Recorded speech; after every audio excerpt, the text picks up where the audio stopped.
let's say it. Let's say it. They've killed Italian soccer. It is over. Stick a fork in it. Serie A, il calcio, it is done. Why? Il decreto crescita is no more. That financial system in place that allowed teams to go after bigger talent with bigger salaries, with tax deductions, etc. It is no more. So for example, Roma signing Lukaku was helped because of il decreto crescita. So if he had a 10 million euro salary, maybe at the end, Roma only paid 8. Well, no longer, they would have to pay the full 10.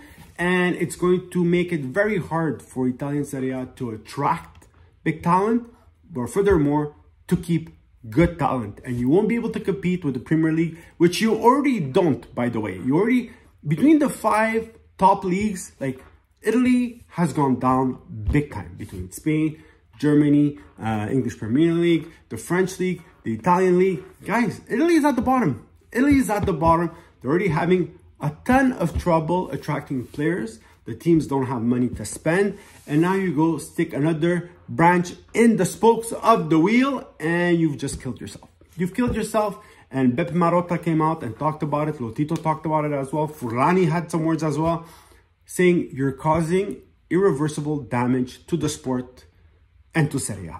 And it is what it is. Yes, they want to try and promote Italian talent, but let's be honest, guys. Italian talent hasn't been that great.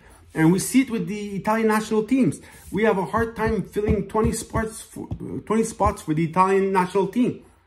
Good spots. Like, who are we putting? How are you going to fill up 19 teams, 18 teams, 20 teams, whatever the hell it is for Serie A?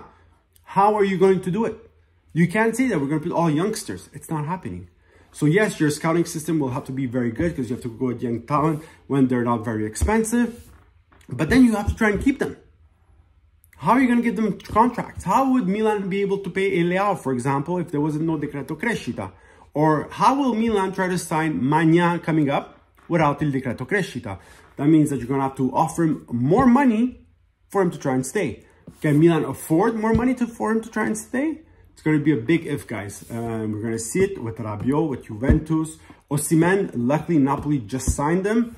But it's going to be very hard for Italian teams. They've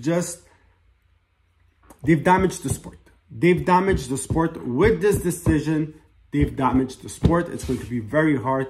And originally they said that they wanted to prolong it for another 2 months to allow the Italian teams to do the January transfer market to adapt. Not happening. They've canceled it before. As of today, it no longer exists.